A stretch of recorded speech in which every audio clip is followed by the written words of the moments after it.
30শে জানুয়ারি 1948 সন্ধ্যা 5:15 প্রার্থনার জন্য গান্ধীজি বিড়লা হাউস থেকে বের হন। তিনি পায়ে হেঁটে প্রেয়ার গ্রাউন্ডের দিকে যাচ্ছিলেন, আর ঠিক তখনই ভিড়ের মধ্যে থেকে বেরিয়ে আসে নাথুরাম গডসে। আর কিছু বুঝে ওঠার আগেই সে গান্ধীজিকে লক্ষ্য করে 3টে গুলি করে। মাটিতে ছিটকে পড়েন গান্ধীজি, আর কিছুক্ষণের মধ্যে গান্ধীজি মৃত্যুর কোলে ঢলে পড়েন। কিন্তু আশ্চর্যের বিষয় হলো, নাথুরাম গুলি করার পরেও পালানোর কোনো চেষ্টা করেনি। কিন্তু কেন? আজ জানলে আরও অবাক হবেন। কোর্টে নাথুরাম কখনো বলেনি যে সে নির্দোষ। এমনকি যখন তার কোর্ট কেস চলছিল, তখন সে কোর্টকে এটা বলে যে সে কেন গান্ধীজিকে হত্যা করেছে। তখন কোর্ট রুমে থাকা প্রত্যেকের চোখে জল ছিল। কিন্তু প্রশ্ন হলো, সেদিন নাথুরাম কোর্টে কি বলেছিল? গান্ধীজি এমন একজন ব্যক্তি ছিলেন যিনি সারা জীবন অহিংসার পথে হেঁটেছিলেন।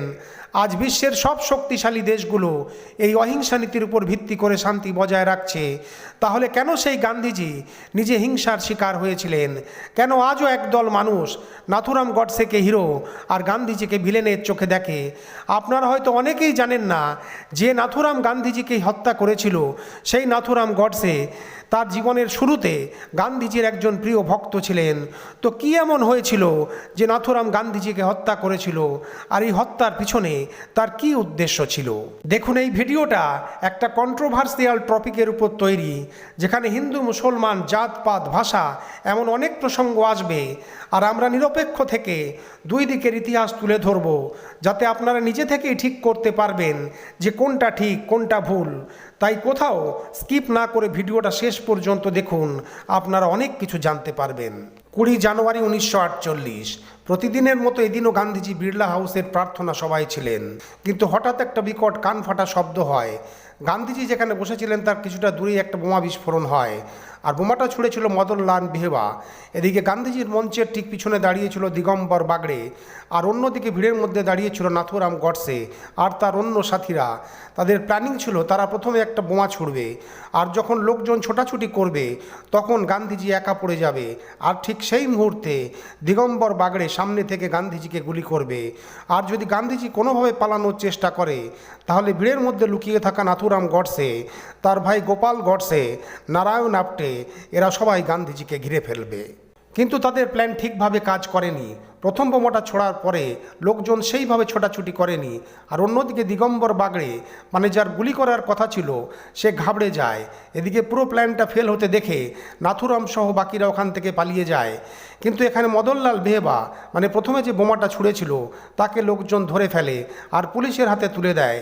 এবার আমি যে ঘটনাটা বলছি, এটা হলো 20 জানুয়ারি, আর ঠিক এর 10 দিনের মাথায় নাথুরাম গান্ধীজিকে গুলি করেছিল। তবে এই দুবারের আগেও আরও বেশ কয়েকবার নাথুরাম গান্ধীজিকে হত্যা করার চেষ্টা করেছিল, যেটা খুব কম মানুষই জানে। 1944 সালের মে মাসে গান্ধীজি যখন পঞ্চগণিতে ছিলেন, তখন নাথুরামের 15 থেকে 20 জনের একটা টিম ছুরি নিয়ে গান্ধীজির প্রার্থনা সভায় হামলা করেছিল। আর সেবারও লোকজন তাদের ধরে ফেলে, কিন্তু গান্ধীজির কথায় তাদের উপর কোনো কেস করা হয়নি। আবার ওই বছর সেপ্টেম্বর মাসে গান্ধীজি যখন সেবাগ্রামে ছিলেন, সেখানেও নাথুরাম গডসে একটা ছুরি নিয়ে গান্ধীজির উপর হামলা করতে যায়। কিন্তু এবারও সে পুলিশের হাতে ধরা পড়ে যায়, আর সেবারও গান্ধীজির আদেশে তাকে ছেড়ে দেওয়া হয়। তো প্রশ্ন হলো, 30শে জানুয়ারি কিভাবে নাথুরাম গান্ধীজিকে হত্যা করতে সফল হয়েছিল? গান্ধীজির জীবনের শেষ কয়েকটা মুহূর্ত কেমন ছিল? চলুন এবার আমরা সেই ব্যাপারে বলি। 1947 সালের দেশভাগের পর থেকে নাথুরামের মনে গান্ধীজির প্রতি ঘৃণা বাড়তে থাকে। 1948 সাল আসতে আসতে আরও কিছু কারণের জন্য সেই ঘৃণার পরিমাণ আরও বেড়ে যায়। নাথুরাম কোর্টে দাঁড়িয়ে সমস্ত কিছু স্বীকার করে নেয়। আর নাথুরাম সেই সময় গান্ধীজিকে মারার জন্য যে সমস্ত যুক্তি দিয়েছিল, সেগুলো ভিডিওতে আমরা আগে গিয়ে বলবো।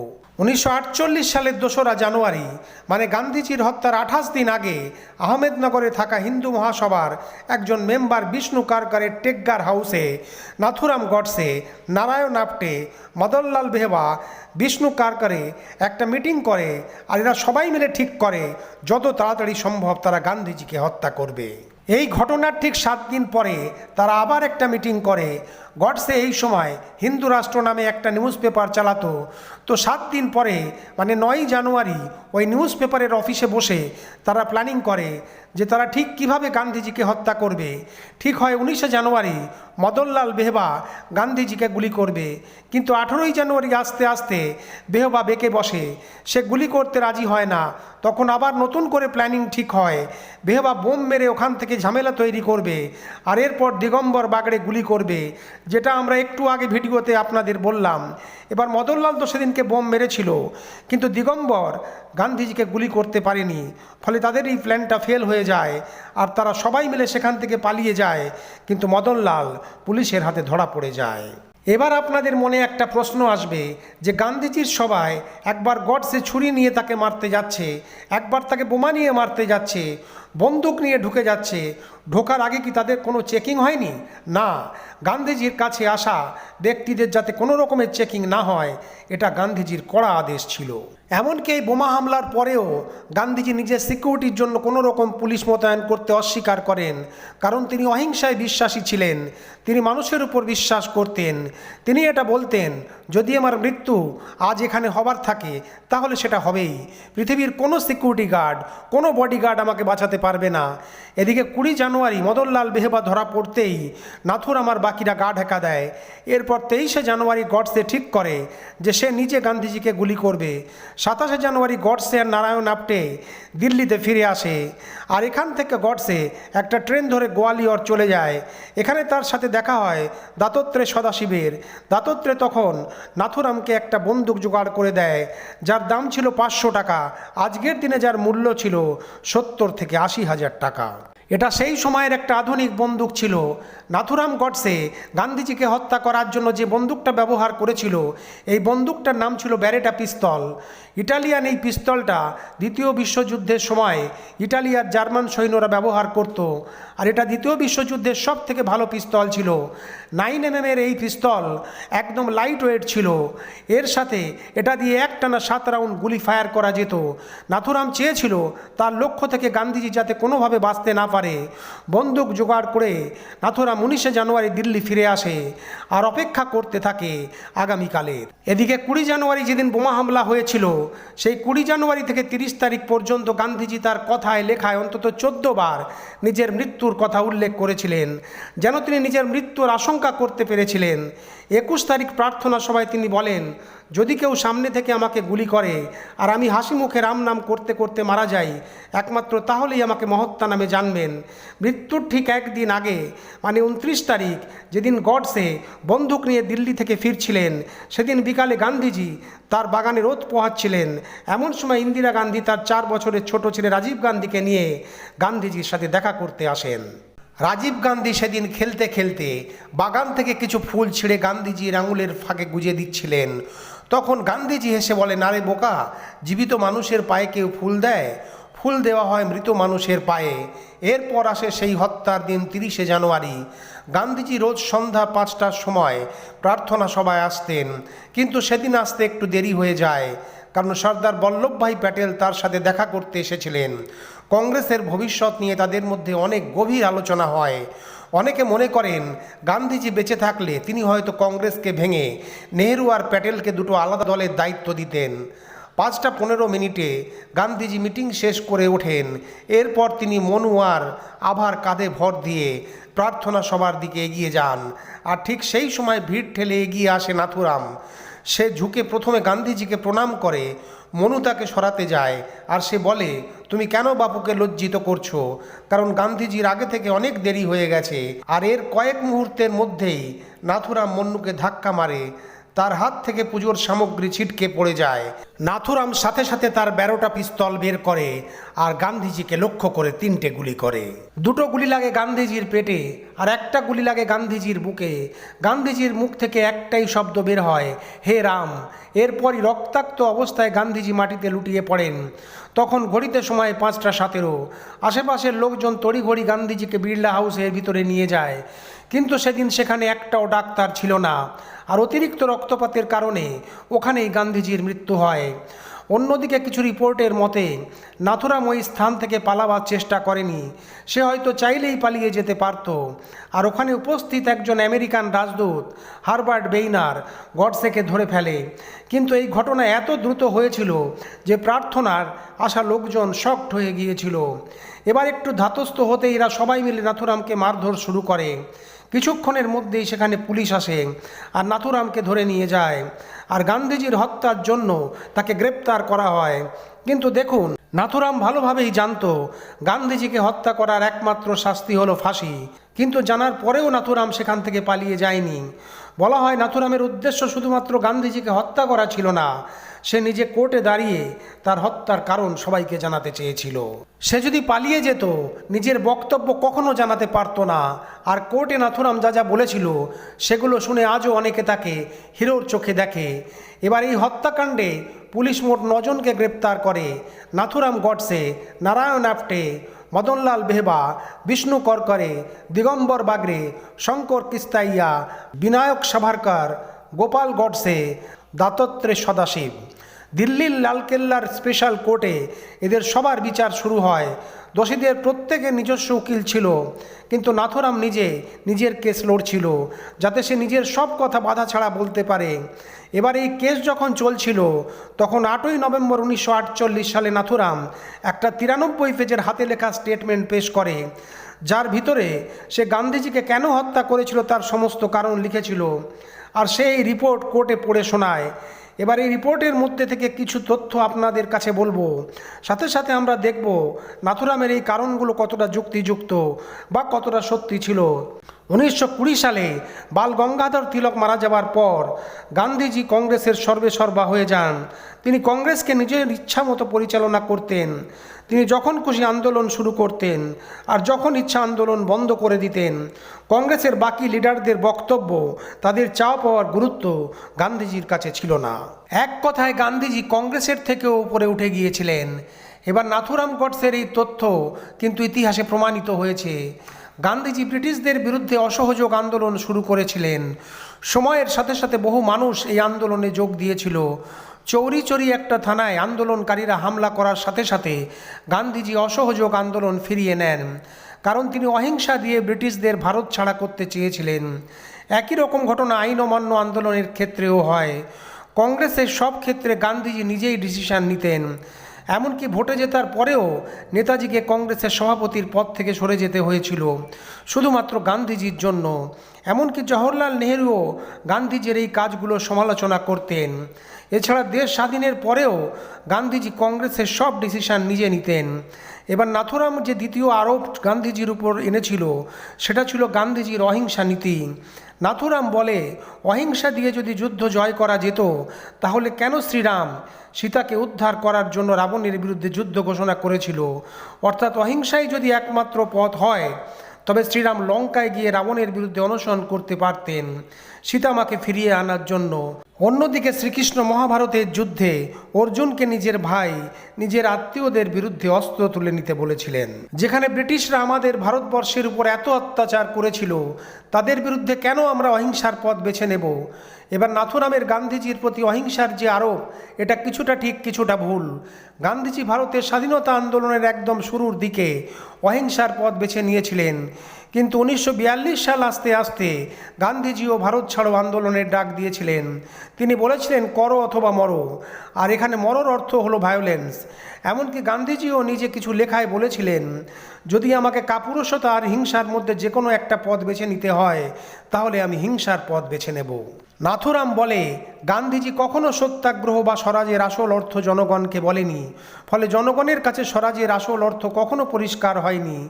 এবার ইতিহাসবিদরাও বলেন যে কংগ্রেসের কোনো লিডার কখনো স্বরাজের আসল অর্থ কোথাও বলেনি। তবে সত্যাগ্রহের অর্থ গান্ধীজি তার বিভিন্ন চিঠিতে উল্লেখ করেছিলেন, যেখানে তিনি বলেছিলেন সত্যাগ্রহের অর্থ হলো সত্যকে জানার, স্বনির্ভর হওয়া এবং সহ্য করা, মানে আপনাকে সব সময় সত্যের পথে চলা উচিত। আর তার জন্য প্রথমে নিজেকে স্বনির্ভর হতে হবে। আর এই সত্যের পথে চলতে আপনার সামনে অনেক বাধা আসবে, আর সেগুলো সহ্য করার ক্ষমতা রাখতে হবে। এবার এই কথাগুলো তো শুনতে খুব ভালো লাগে, কিন্তু সাধারণ মানুষের কাছে এগুলো পালন করা খুব শক্ত। এছাড়া গান্ধীজি হিন্দির পরিবর্তে হিন্দুস্তানি ভাষা প্রমোট করেছিলেন। হিন্দুস্তানি ভাষাটা গান্ধীজি নিজে তৈরি করেছিলেন, যেটা ছিল হিন্দি আর উর্দু ভাষার সংমিশ্রণ। এবার নাথুরাম বলে হিন্দুস্তানি একটা অভদ্র ভাষা, এটার কোনো সোর্স নেই, এটার কোনো শব্দকোষ নেই। গান্ধীজি মুসলিমদের বেশি প্রাধান্য দিতে এই হিন্দুস্তানি ভাষা প্রমোট করেন। এবার দেশভাগ নিয়েও নাথুরাম গান্ধীজিকে দোষ দেন যে গান্ধীজির জন্যই ভারত দুই ভাগে ভাগ হয়েছে। গান্ধীজি মুসলিমদের মধ্যে নিজের ছবি ভালো রাখার জন্য দেশভাগের দাঙ্গায় মুসলিমদের পক্ষ নিয়েছিলেন। তিনি কখনো হিন্দুদের সাপোর্টের কথা বলেননি। এমনকি গান্ধীজি ভারত সরকারকে পাকিস্তানের 55 কোটি টাকা ফেরত দিতে বাধ্য করেছিলেন। 1947 সালে যখন দেশ ভাগ হয় তখন রিজার্ভ ব্যাঙ্ক অফ ইন্ডিয়ায় 150 কোটি টাকা ছিল। আর ঠিক হয়েছিল যতদিন না পাকিস্তান তাদের নতুন রিজার্ভ ব্যাঙ্ক তৈরি করছে ততদিন ভারতের রিজার্ভ ব্যাঙ্কই এই দুই দেশের অর্থনীতি সামলাবে। আর এটাই ঠিক হয়, এই 150 কোটি টাকা দুই দেশের মধ্যে সমানভাবে ভাগ হবে। সেই মতো পাকিস্তান পাবে 75 কোটি টাকা আর ভারত পাবে 75 কোটি টাকা। এবার দেশভাগের মুহূর্তে পাকিস্তানকে রিজার্ভ ব্যাঙ্ক 20 কোটি টাকা দিয়ে দেয় আর বলা হয় বাকি 55 কোটি টাকা তারা যখন ইচ্ছা নিতে পারবে। এদিকে দেশভাগের কিছু সময়ের মধ্যে পাকিস্তান ভারতের কাশ্মীরের উপর হামলা করে দেয়। এতে সেই সময়ের কংগ্রেস নেতারা ঠিক করে যে পাকিস্তানের বাকি 55 কোটি টাকা ব্লক করে দেবে, অর্থাৎ দেবে না। এবং নাথুরামের মতে গান্ধীজি সেই সময় অনশন শুরু করেছিলেন আর ভারত সরকারকে চাপ দিয়েছিলেন যাতে ভারত সরকার সেই 55 কোটি টাকা পাকিস্তানকে ফেরত দিয়ে দেয়। আর এটাকেই সে গান্ধীজিকে হত্যা করার সব থেকে বড় কারণ বলে। এবার ইতিহাসবিদদের মতে সেই সময় অর্থাৎ 13 জানুয়ারি 1948 সালে গান্ধীজি অনশন শুরু করেছিলেন, তবে সেটা পাকিস্তানকে টাকা ফেরত দেওয়ার জন্য নয়, দিল্লিতে হিন্দু মুসলমান দাঙ্গা করার জন্য। নাথুরাম কোর্টে নিজেকে হিন্দুত্ব একজন লিডার হিসাবে প্রেজেন্ট করেছিল। তার কথায় বিন্দুমাত্র ভয়, সংকোচ বা অনুশোচনা ছিল না। এমনকি যখন গান্ধীজির ছেলে দেবদাস তার সাথে কথা বলতে যায় তখন দেবদাস ভেবেছিলেন তিনি হয়তো কোনো খুনি বা ভয়ঙ্কর ব্যক্তিকে গিয়ে দেখতে পাবেন, কিন্তু নাথুরাম একদম শান্ত ছিল। এমনকি নাথুরাম দেবদাসের কাছে তার পরিবারের জন্য সমবেদনা জানায়। সে এটাও বলে, গান্ধীজিকে আমি আমার কোনো ব্যক্তিগত স্বার্থে হত্যা করিনি। তুমি যদি 45 মিনিট আমাকে সময় দাও, এর কারণ আমি তোমাকে বোঝাতে পারবো। তবে নাথুরামকে সেই সময়টা দেওয়া হয়নি। কিন্তু কোর্টে যখন নাথুরাম এই সমস্ত বক্তব্য রাখছিল তখন কোর্টে থাকা সাধারণ মানুষের চোখে জল ছিল। এই কেসের একজন জাজ জিডি খোসলা বলেন, আমাদের ভারতে যদি জুরি সিস্টেম থাকতো যেখানে জাজ নয় সাধারণ মানুষ ঠিক করে আরোপি দোষী না নির্দোষ, সেক্ষেত্রে নাথুরামের কথা শুনে তার পক্ষ জেনে হয়তো জুরি তাকে নির্দোষ বলে দিত। তবে কোর্ট নাথুরাম আর নারায়ণ আপ্টেকে মৃত্যুদণ্ডের শাস্তি দেয় আর বাকি 6 জনকে যাবজ্জীবন কারাদণ্ড দেয়। বিনায়ক সাভারকরকে প্রমাণের অভাবে ছেড়ে দেওয়া হয়। এবার অনেকেই মনে করে যে সাভারকরকে এই কেসে ফাঁসানোর চেষ্টা করা হয়েছিল। The man who killed Gandhi এই বইতে বলা হয় B.R. আম্বেদকর সাভারকরের উকিলের সাথে দেখা করেছিলেন আর তাকে জানান নেহেরু সাভারকরকে এই কেসে ফাঁসাতে চান আর সাভারকর যেন এটা জানে যে এর পেছনে নেহেরু আছে। আর অন্য একটা বই হু আই কিল্ড মহাত্মা এই বইতে বলা আছে B.R. আম্বেদকর নাকি গডসের উকিলকে এই অফারটা দিয়েছিলেন যে তিনি গডসের মৃত্যুদণ্ডের সাজাকে যাবজ্জীবন কারাবাসে বদলে দিতে পারবেন। এবার প্রশ্ন হলো, নাথুরাম শুরুতে তো একজন গান্ধীজির ভক্ত ছিলেন, তাহলে তিনি কিভাবে গান্ধী বিরোধী হলেন? আর এটা বুঝতে গেলে আমাদের গডসের জীবনের কিছু ইতিহাস জানতে হবে। 19 মে 1910 এক মারাঠা ব্রাহ্মণ পরিবারে নাথুরাম গডসের জন্ম হয়। তার বাবা ছিলেন একজন পোস্টমাস্টার। এবার সরকারি চাকরির বদলির কারণের জন্য নাথুরাম এবং তার পুরো পরিবারকে মাঝে মাঝে এক জায়গা থেকে অন্য জায়গায় গিয়ে থাকতে হতো। তবে নাথুরামের জন্মের আগে তার 3 ভাই মারা গিয়েছিল আর সেই সময় সমাজে অনেক কুসংস্কার ছিল। নাথুরামের বাবা বিনয় গডসে আর তার মা লক্ষ্মী ভাবে হয়তো তাদের পরিবারে কোনো অভিশাপ আছে, যার কারণে পরিবারে কোনো ছেলে সন্তান জন্মালে বেশি দিন বাঁচত না। আর এই কারণেই নাথুরাম জন্মের পর থেকে টানা 12 বছর তাকে একটা মেয়ের মতো জামা কাপড় পরিয়ে বড় করা হয়। এর জন্য তার নাকে একটা নথ পরানো হয়েছিল আর সেই নথ থেকেই তার নাম হয় নাথুরাম। আর আপনাদের এটাও বলি যে নাথুরামের জন্মের পর থেকে তার পরিবারে তার আর কোনো ভাই বোনের মৃত্যু হয়নি। নাথুরাম ছোটবেলায় লাজুক প্রকৃতির ছিল। ব্রাহ্মণ পরিবারে জন্ম হওয়ার কারণে ধর্মীয় রীতিনীতি সে সব কিছু পালন করত। নাথুরাম ভালো সাঁতারু ছিলেন। তিনি একটানা কয়েক মাইল সাঁতার কাটতে পারতেন। তবে পড়াশুনোয় খুব একটা ভালো ছিলেন না। তার বাবা বিনয় গডসে চেয়েছিলেন নাথুরাম ইংরেজি নিয়ে পড়াশুনো করুক, যার জন্য 1928 সালে নাথুরামকে তার মাসির বাড়ি পাঠিয়ে দেওয়া হয়। কিন্তু নাথুরাম 12 ক্লাসে ইংরেজিতে ফেল করে। এদিকে ঠিক সেই সময় গান্ধীজির নেতৃত্বে ভারতে আইন অমান্য আন্দোলন শুরু হয়েছিল। আর নাথুরাম এই সময় গান্ধীজির কথায়, তার কাজে ভীষণভাবে ইন্সপায়ার্ড ছিলেন। আন্দোলনে সামিল হবার জন্য দ্বিতীয়বার তিনি ক্লাস 12-এর পরীক্ষা দেননি। এই সময় নাথুরাম মাঝে মাঝেই কংগ্রেসের কিছু মিটিংয়ে যেতেন আর প্রায়ই বক্তৃতা দিতেন। এমনকি কংগ্রেসের স্বাধীনতা আন্দোলনে যুক্ত থাকার কারণে তিনি বেশ কয়েকবার জেলেও গিয়েছিলেন। 1930 সালে রত্নাগিরিতে নাথুরাম প্রথমবার বিনায়ক দামোদর সাভারকরের সাথে দেখা করেন। আর বলা হয় নাথুরাম গডসের জীবনে এটা একটা বড় টার্নিং পয়েন্ট ছিল। সাভারকর হিন্দুত্ববাদী চিন্তাধারা নিয়ে রত্নাগিরিতে বহু মানুষের সাথে দেখা করতেন আর তাদের সাথে কথাবার্তা বলতেন। আর নাথুরামের তখন বয়স ছিল মাত্র 19 বছর। সাভারকরের হিন্দুত্ববাদী চিন্তাধারায় ভীষণভাবে অনুপ্রাণিত হয়। বলা হয় সাভারকর তার বক্তৃতা গডসেকে দিয়ে পড়াতেন, সেগুলো লেখাতেন। মানে এক কথায় সাভারকর আর গডসের মধ্যে খুব ভালো সম্পর্ক ছিল।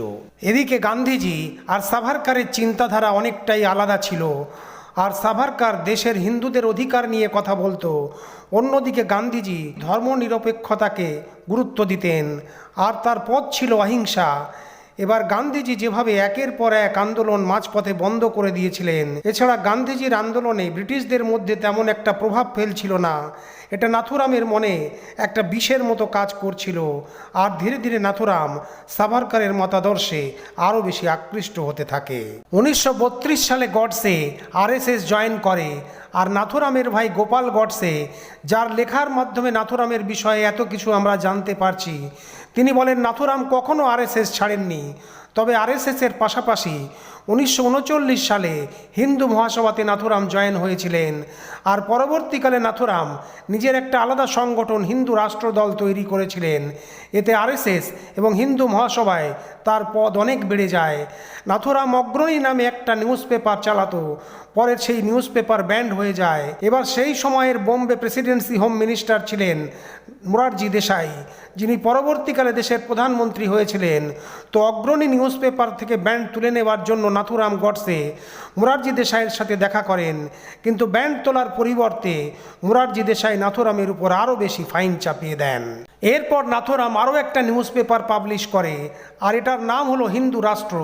এবার আমি আপনাদের আগেই বলেছিলাম এই হিন্দু রাষ্ট্র নিউজ পেপারের অফিসে বসেই নাথুরাম গডসে, নারায়ণ আপ্টে আর বাকিরা মিলে গান্ধীজিকে হত্যার ষড়যন্ত্র করেছিল। 31 জানুয়ারি 1948 যমুনার তীরে রাজঘাটে গান্ধীজিকে দাহ করা হয়।